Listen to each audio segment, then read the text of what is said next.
Hi, everyone. I'm Brenda. How do you plan to handle college while working two jobs? Be realistic. Rick's words stung as I arranged the appetizers at Reynolds Corp's holiday party.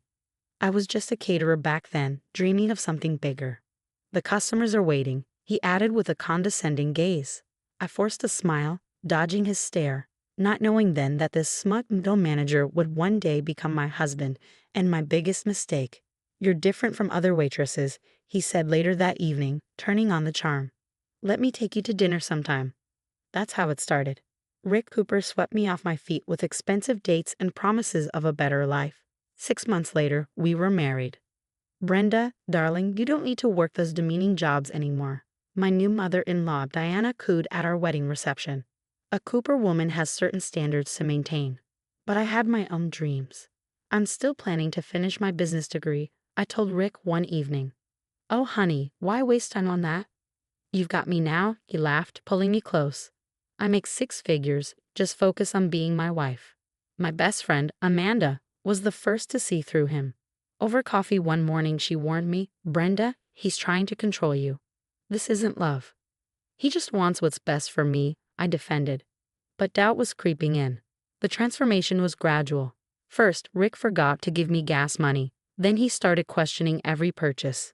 My part-time college classes became a constant target. Another B minus. Maybe this just isn't for you, babe, he mocked, his words cutting deep. Stick to what you're good at, making my dinner. I began hiding my textbooks, studying in secret while he worked late. Amanda helped me set up a hidden bank account. Your wife is still playing student, huh? I overheard Kevin, Rick's colleague, say one day. But there was something in Kevin's voice, a hint of concern. Maybe he didn't agree with Rick's sneer. Mrs. Cooper, Patricia from HR, found me crying in the restroom during another company event. If you ever need to talk. That evening, Diana dropped by unannounced. Darling, I heard you're still taking classes.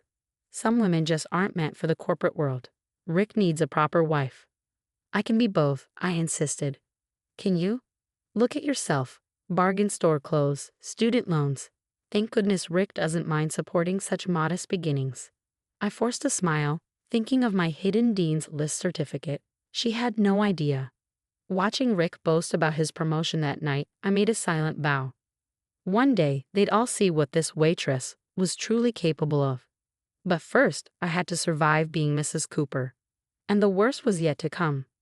Brenda, stop embarrassing me. Rick's voice boomed across the ballroom at the Reynolds Corp event. I dared to share my thoughts on market expansion with a board member. My wife thinks her community college classes make her a business expert, he sneered, tightening his grip on my arm. The room fell silent, and Marcus Reynolds himself raised an eyebrow. Actually, I just completed my MBA with honors at. Why don't you get us some drinks, honey? He cut me off. Later that night, Amanda called.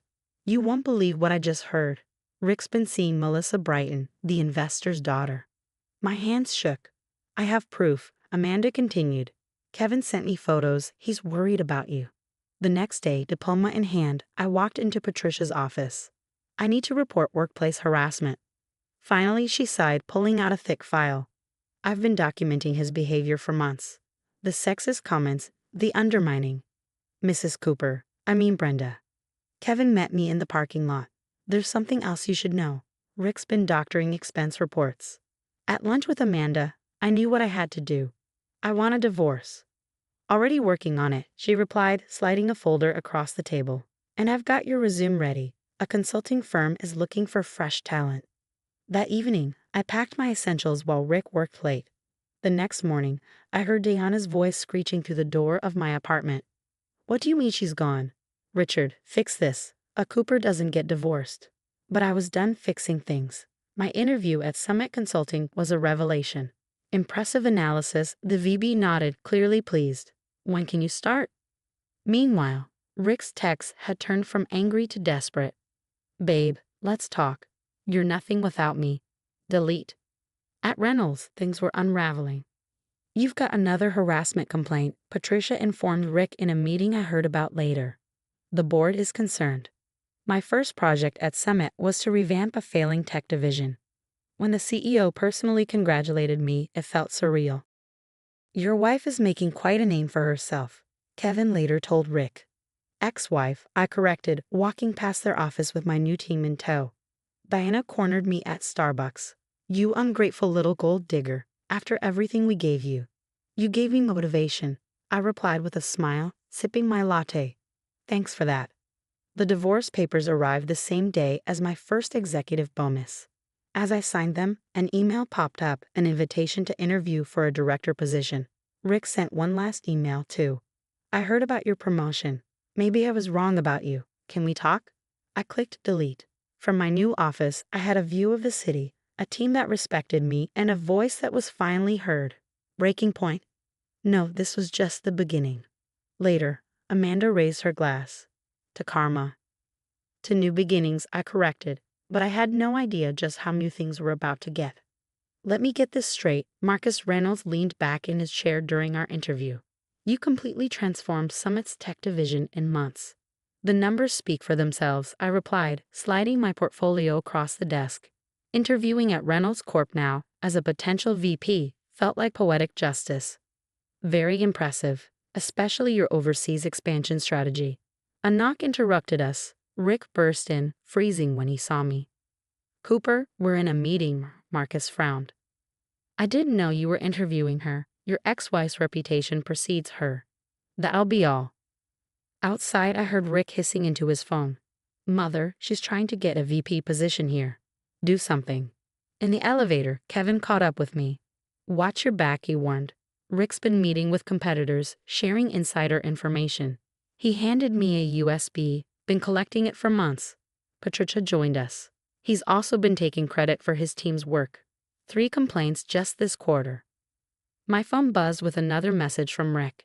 Back off from Reynolds Corp or else. I finally replied, or else what?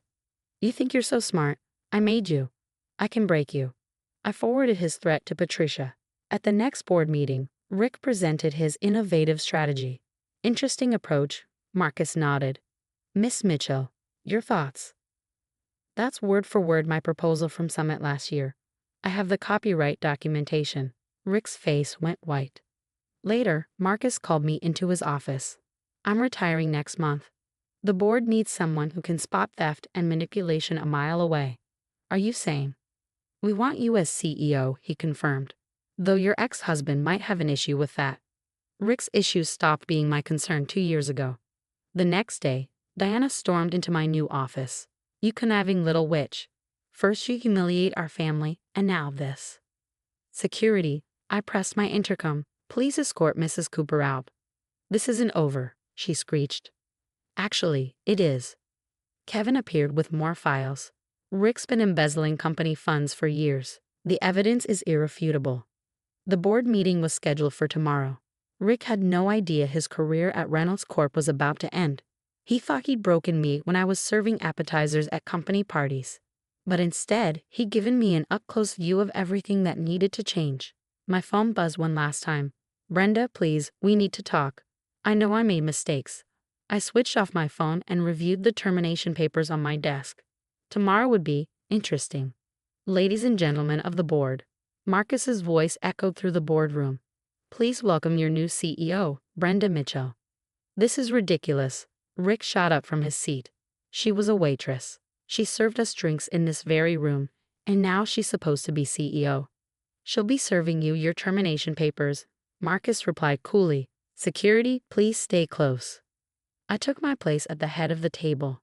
As my first act as CEO, I'm announcing a full audit of all financial activities from the past 5 years. Rick's face turned ashen. You can't do this, he whispered. Oh really? Watch me. Kevin stepped forward, laying out documents. We've uncovered systematic embezzlement through falsified expense reports and josed vendor accounts, all leading back to you, Mr. Cooper. Patricia added, 3 more complaints filed just this quarter. At that moment, Diana burst through the doors. This is a conspiracy. My Richard would never. Mrs. Cooper, I interrupted, keeping my voice steady. This is a closed board meeting. Please exit before security removes you. You little peasant. After everything. 2 security guards stepped forward, escorting her out. Brenda, Rick's voice cracked. Baby, please, we can work this out.